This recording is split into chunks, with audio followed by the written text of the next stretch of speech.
Saudações, amigos do canal Agartha.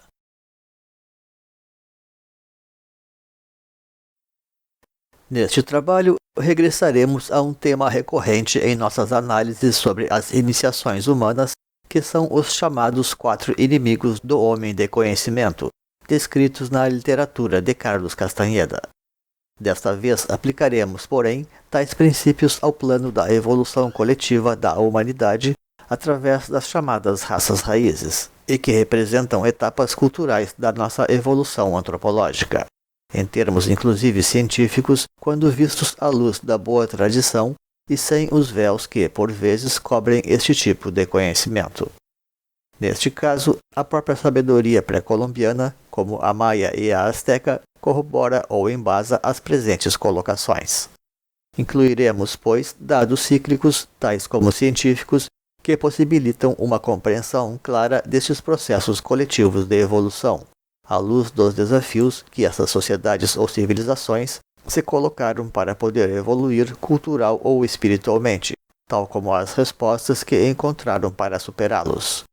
Desde já antecipamos, porém, que os métodos empregados pelas raças antigas não são os mesmos observados pelas escolas de iniciação atuais, salvo, talvez, naqueles mesmos ambientes culturais que a própria força do atavismo preservou no seio daquelas antigas raças, caindo todavia hoje rapidamente em desuso em função das fortes transformações do planeta. É desse instigante tema que trata, pois, este trabalho, focalizando especialmente as raças que integram a ronda atual de evolução do mundo. Depois da nossa vinheta. Deixe o seu like, inscreva-se, ative o sininho e compartilhe.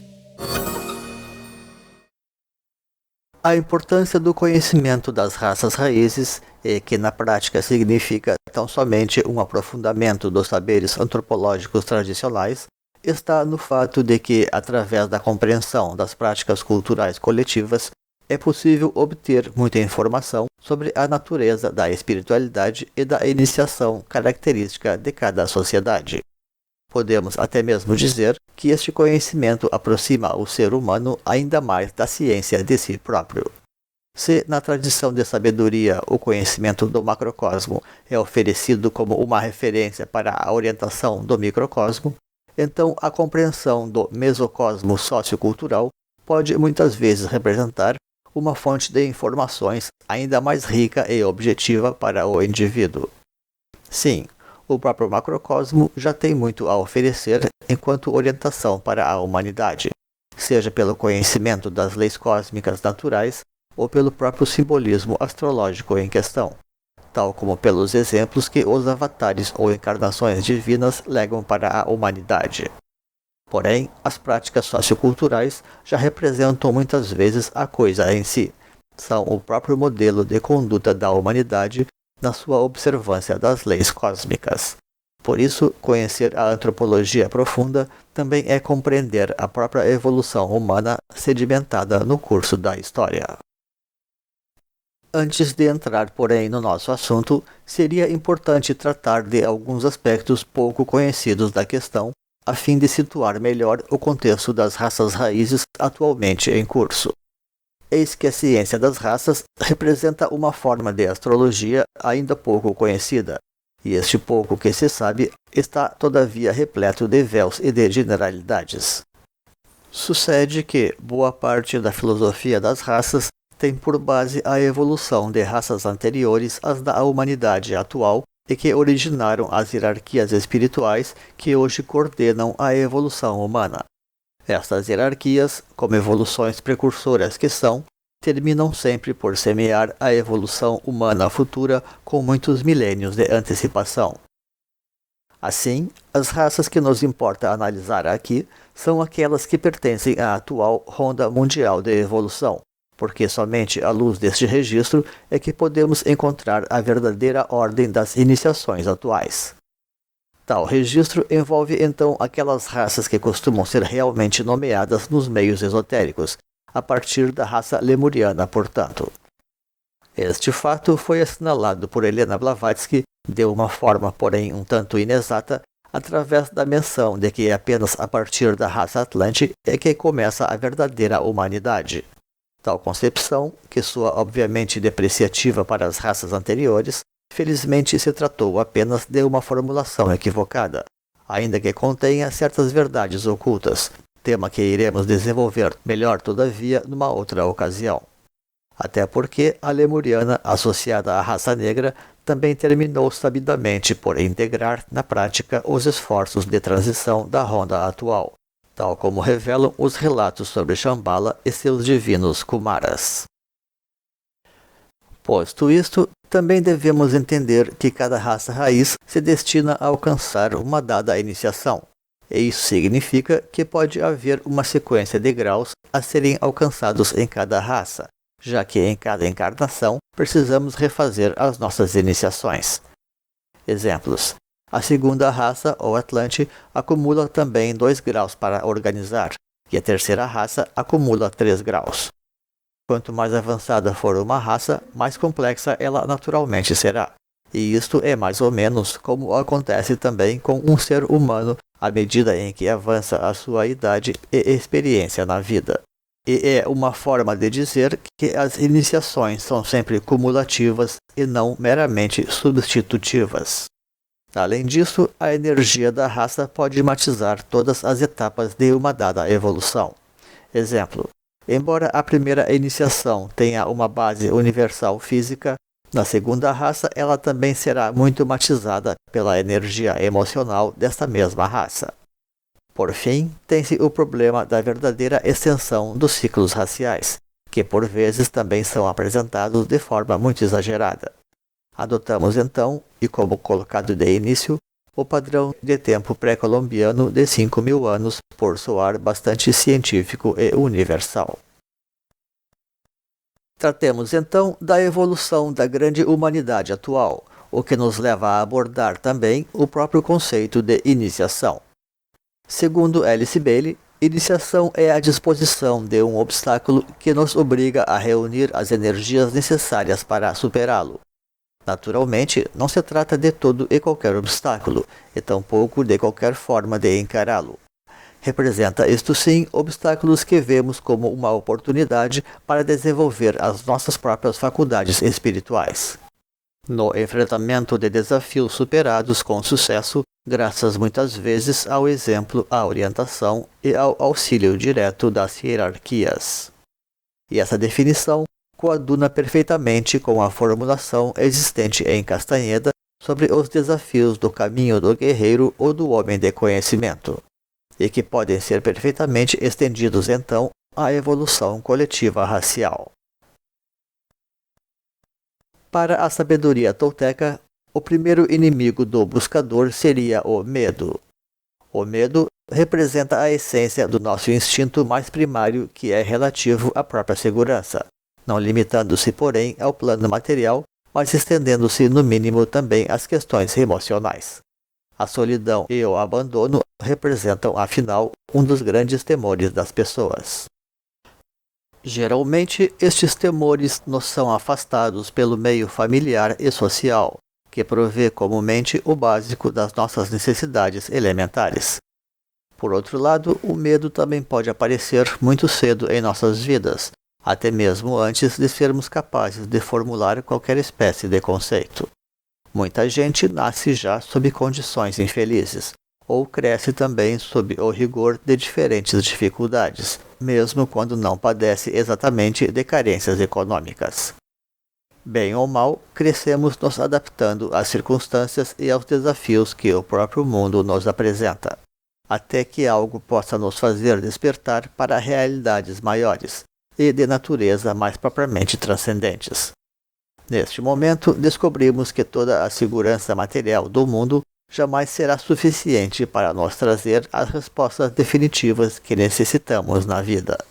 Daí também compreendemos que não vale a pena investir demasiadas energias numa única direção, considerando que a segurança da vida sequer pode ser encontrada apenas no plano material.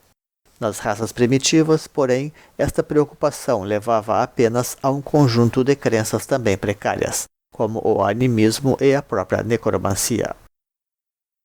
A primeira resposta para o problema do medo é até bastante simples, na forma do desenvolvimento da coragem e do desapego. E podemos dizer que isso praticamente já supria as demandas da iniciação da raça primitiva. Aquele que desse satisfatórias provas de coragem já era admitido no círculo social, como alguém capaz de suportar as provações da vida e de participar com brio dos desafios que a sua tribo estava sujeita. Uma das formas mais antigas de enfrentar essas provas viu-se nas tribos africanas ao impor ao jovem o desafio de matar um leão selvagem ou alguma outra fera mais ou menos equivalente. Nas tribos indígenas brasileiras também existem provações que atingem mais a vontade da pessoa, como na prova de sujeitar o braço a uma esteira com formigas tocandira ou mesmo a um vespeiro, dor a qual o jovem deve suportar sem sequer emitir gemidos. Nas raças primitivas, os instintos mais primários estavam sempre à tona, e o primeiro desses instintos era naturalmente o da própria sobrevivência. Os antigos lemurianos costumavam andar muito preocupados com a própria subsistência e sobrevivência diante das provações da vida. Havia dificuldades na alimentação e riscos de vida a todo momento, seja pela presença das feras ou dos próprios inimigos humanos que concorria por espaço e recursos naturais. Este homem original, espécie de Adão primordial, não aceitava ainda que o ser humano deveria modificar a natureza exterior, porque seria como mudar a sua própria natureza interna. Por isso, o Gênesis afirma que a natureza mesma proveria as necessidades humanas no paraíso. Porém, tal coisa foi aos poucos modificando, com as transformações da cultura e do próprio planeta. Ato seguinte, o medo repassa para a esfera espiritual, por assim dizer, que é o medo de perder a essência da vida, que é a própria consciência. Porém, tais coisas encontrarão respostas também muito primitivas nessa fase, como vimos, face à precariedade dos conhecimentos espirituais das raças primitivas. Na lemuriana, enfim, o autêntico expoente racial era o noviço espiritual, aquele que estava dedicado a fazer evoluir a própria personalidade. Daí a grande profusão de clãs mundo afora da grande cultura monarquista lemuriana. A segunda raça desta ronda, que foi a Atlante, desejou experimentar uma relação mais lúdica com a existência, encontrando nas aldeias a forma de viver próximo à natureza e ainda produzir o alimento necessário, ao mesmo tempo em que passou a almejar respostas mais profundas para os dilemas da morte e da consciência. E se ainda não pôde encontrar muitas respostas para isso dentro de si mesma, pôde todavia descobrir uma esperança na forma da religião e da crença em seres iluminados e poderosos que haviam alcançado a própria ressurreição espiritual. Em termos sociais, a pessoa já nascia fortemente enquadrada numa crença religiosa. Então, nesta forma de consciência coletiva, a cultura termina também por simular uma forma de segurança sobre aquilo que devemos pensar e sentir, fazendo-nos sentir seguros e amparados quanto ao que devemos saber na vida para nos salvar espiritualmente. A própria clareza e segurança são consideradas então como os segundos desafios no caminho tolteca do conhecimento. Curiosamente, a clareza não costuma ser vista como um problema, e sim como conquista ou virtude. E já vemos, pois, como as coisas começam a se tornar complexas, pois não se pode tão facilmente evocar simplesmente o oposto desta condição, que seria a obscuridade, para encontrar uma resposta mais direta. Vejamos, pois, em que consiste os aspectos problemáticos da clareza. Esta clareza de consciência é aquilo que podemos chamar de os primeiros frutos do caminho espiritual. Havendo-se fortalecido no espírito, a pessoa adquire certas perspectivas e segurança daquilo que deseja. Começa a superar as suas dúvidas e vacilações, tal como o próprio medo, pois não lhe assola mais o receio de abandonar o passado, porque agora tem consolidado uma nova consciência. permitindo ter maior segurança também quanto àquilo que pode lhe esperar no além. Porém, são essas mesmas certezas precoces, por assim dizer, que começam a tomar a forma de dogmas na sua mente. E a pessoa nesse estágio pode se tornar fanática, julgar que encontrou não apenas a verdade definitiva, como também que se tornou ela mesma detentora de grandes realizações, até porque principia a se distanciar cada vez mais do mundo. Naturalmente, encontrar uma escola com seus próprios pares e um guru apenas aumenta esta sua segurança de achar-se num caminho superior e definitivo de evolução. Geralmente, para obter esta condição, a pessoa realiza certas reformas na sua vida, permitindo-lhe descobrir novos horizontes de possibilidades.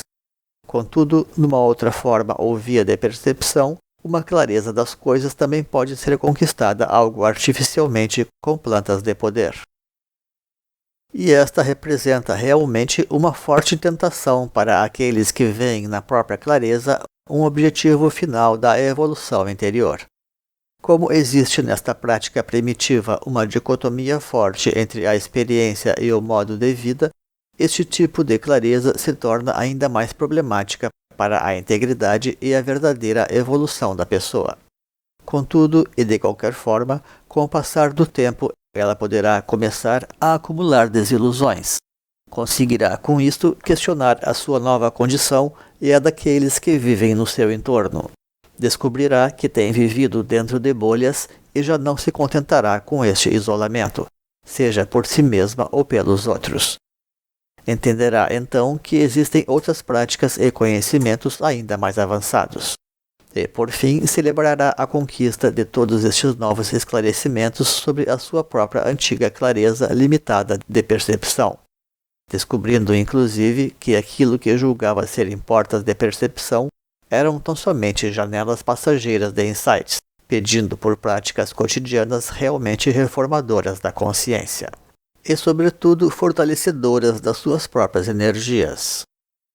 O grande segredo aqui é, portanto, não permitir que o idealismo esmoreça e nem que a pessoa se acomode com a primeira ideia que encontre no seu caminho, levando, pelo contrário, o buscador, através de renúncias, a novos processos de pesquisa e experimentação, até que ele começa a encontrar respostas para as suas demandas mais profundas. E isso nem sempre era uma tarefa fácil no velho universo Atlante, porque não raro o fanatismo crescia naquelas sociedades religiosas. Nos tempos tardios se observou uma forte dramatização desses processos espirituais, incluindo os sacrifícios humanos, que logo se tornaram também uma prática política ou de Estado. Eis então que esta raça possui uma dupla iniciação. A superação do medo já não será tanto em relação à subsistência primária, porque nessa fase da cultura, que é a do Neolítico, com toda a sua estrutura econômica organizada, o verdadeiro desafio será justamente de ordem social e religioso, que é de abrir mão das crenças comuns e corriqueiras, tal como de todo um aparato formal de religião, para sair em busca de verdades ainda mais profundas, inclusive libertando-se da crença cega para começar a integrar também o conhecimento. Mais que de uma simples fé ou crença, desejará participar também da experiência espiritual viva e autêntica, tornando-se discípulo de uma escola espiritual verdadeira. E é assim que tomará de fato a sua segunda iniciação, trazendo daí uma promessa empírica de eternidade. Pois, na verdade, a sua crença já pode ser embasada não apenas na referência de um guru imortal ou ressurrecto, como também sua própria participação numa cadeia discipular lhe assegura o mecanismo da reencarnação até que alcance a libertação com suas próprias forças. Na raça Atlante, então, o autêntico expoente racial era o discípulo e o devoto, aquele que estava dedicado a fazer evoluir a própria alma. Daí a grande profusão de templos mundo afora da grande cultura teocrática Atlante. Eis que chegamos, então, naquele que a sabedoria tolteca considera como o maior dos desafios do guerreiro viajante, o poder. A força do iniciado ário é adquirida inicialmente pelo próprio treinamento mental, pelo qual alcança carisma e inteligência, inclusive certos poderes internos revelados por sua vidência então adquirida.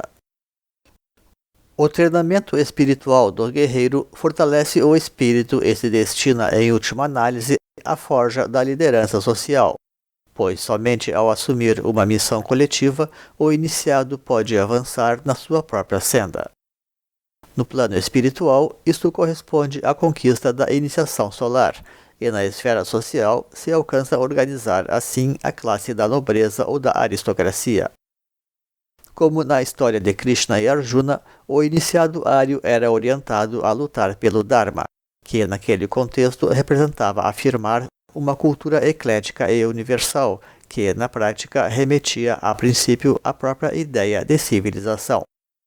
Um dos objetivos do projeto da civilização era superar de vez a antiga condição de guerras tribais e de rivalidade entre clãs, e que havia sido acirrada também pelo fanatismo religioso do final do período Atlante.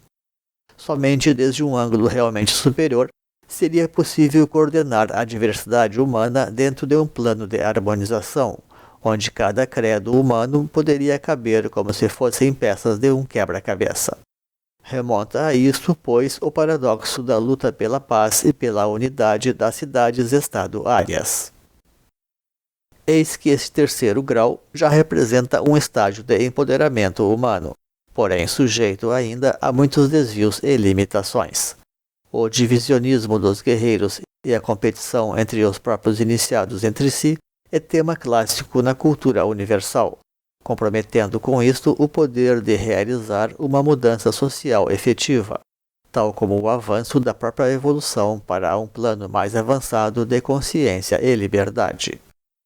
O poder mental terciário é muito diferente do poder espiritual dos grandes adeptos, porque o mental humano não possui ainda coesão espiritual, pelo simples fato do iniciado não haver atravessado ainda a quarta iniciação que destrói o ego, por assim dizer, conferindo-lhe em definitivo um novo coração. Porém, quando os guerreiros colocam-se a serviço de uma força maior, aí já nada lhes impede de mudar a história. Ao seguir a orientação de um mestre ou adepto, um discípulo iniciado pode enfrentar a guerra e a paz com grande tranquilidade de consciência, por estar contando com a melhor orientação possível. O poder é necessário para ajudar as massas, porém ele deve ser sempre exercido por compaixão e sob orientação superior. Não é novidade alguma o quanto o poder representa um fator de corrupção moral para o ser humano. Por essa razão, a melhor forma de exercê-lo é sob um comando ou supervisão superior. Na era de Ares, era mais fácil contar com a presença dessas forças espirituais. Porém, na era de Peixes, e já sem tanta necessidade da civilização, as coisas puderam ser coordenadas pelas ordens religiosas, as quais certamente têm sido fortes e populares em todos os tempos, em função do fascínio e do serviço que a religião sempre prestou à humanidade. Considerando então a tripla natureza da iniciação ária, podemos relacioná-la, num plano mais propriamente mental e espiritual, ao treinamento com 3 modalidades de yoga nas formas de dhyana, raja e agni, ou estudo, meditação e invocação, para desenvolver os planos mentais concreto, abstrato e criativo. Nesta raça ariana, então, o autêntico expoente racial era o iniciado solar, aquele que estava dedicado a fazer evoluir o próprio espírito e a unificar a humanidade. Daí a grande profusão de civilizações mundo afora da grande cultura imperial ária. E esta é mais ou menos a situação atual da humanidade, dentro de um quadro, porém, já de crise e de transição, razão pela qual aquilo que vivemos é a etapa mais decadente, material e final deste ciclo racial. Tal como ocorre sempre, os grandes signos espirituais da nova raça foram semeados pelas hierarquias espirituais há milênios. E é por esta razão que, apesar do sacerdócio ser exercido pela humanidade há tempos imemoriais, somente agora ele poderá ser realizado com perfeição e plena integridade pela nossa espécie a um nível corrente e realmente social, contando com as energias humanas devidamente capacitadas para isso e com todas as instituições sociais também adaptadas para tal.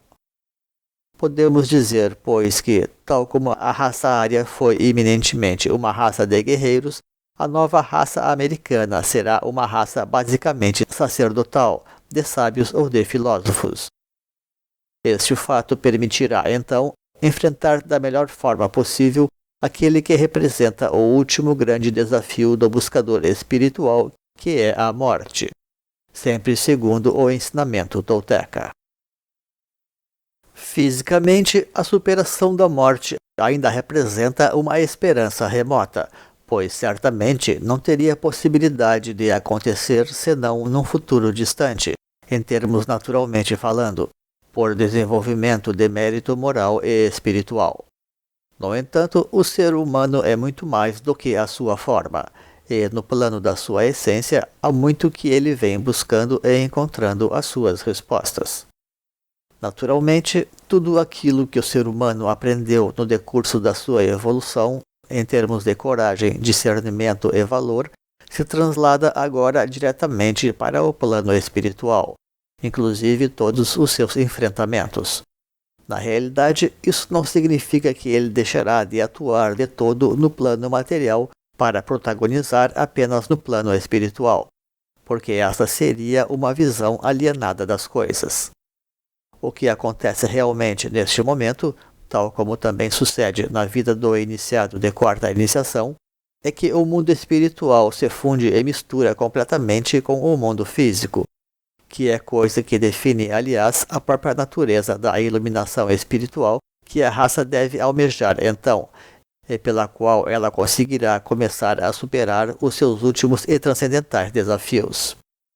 Entre estes, acha-se certamente o contato e a revelação das forças do mal ocultas, como uma incitação para conhecer a fundo as energias luminosas e obscuras que realmente atuam no planeta, tal como os caminhos para vencer este mal da mesma forma, unindo-se firmemente aos poderes do bem. De modo que esta é a verdadeira hora das profecias, onde as grandes realizações já não se concentrarão em alguns poucos, mas sim em muitos. Isso significa dizer também que as guerras mágicas poderão vir a se tornar uma grande realidade, tal como se relata ter havido na Atlântida segundo o livro do Ramayana. Pois, na medida em que a espiritualidade venha a ser a cultura dominante, é natural que a sua sombra também se exteriorize da mesma forma. Não se trata, então, de simples guerras religiosas. A espiritualidade ocupa uma escala acima da religião. É aquilo no qual a religião se referencia, identificando-se na prática a própria magia. O modelo cultural já não será formalmente concentrador como na raça anterior, e sim voltado para a organização de grupos afins pela chamada cosmocracia, numa espécie de regresso à pulverização sociocultural atlante, porém atendendo à escala humana atual de cultura e de demografia, substituindo então as aldeias por pequenas cidades identitárias. De modo que, nesta raça americana emergente, então, o autêntico expoente racial será o sacerdote ou o iluminado, aquele que estará dedicado a fazer evoluir a própria mônada, e para isto haverá uma profusão de sociedades cósmicas mundo afora em torno da cultura cosmocrática. Todas essas manifestações raciais surgiram dentro de um processo progressivo de afastamento da natureza, mas exatamente o seu depauperamento. Em contraparte, ocorreu um acréscimo de espiritualidade superior, graças à intervenção das hierarquias, permitindo que as coisas mantivessem o seu equilíbrio e postergando maiores problemas. Mas agora o ser humano já evoluiu espiritualmente o suficiente para enfrentar as provas terríveis que os avanços da sua tecnologia logo começarão a lhe impor. Afinal, não há outra forma de vencer realmente a morte senão enfrentando-a frontalmente. Se no passado isto era encarado pelo iniciado individual, agora chegou a hora da questão ser enfrentada a nível coletivo ou racial. Daí o significado oculto da crise ambiental planetária, naquele sentido de saber aproveitar a situação.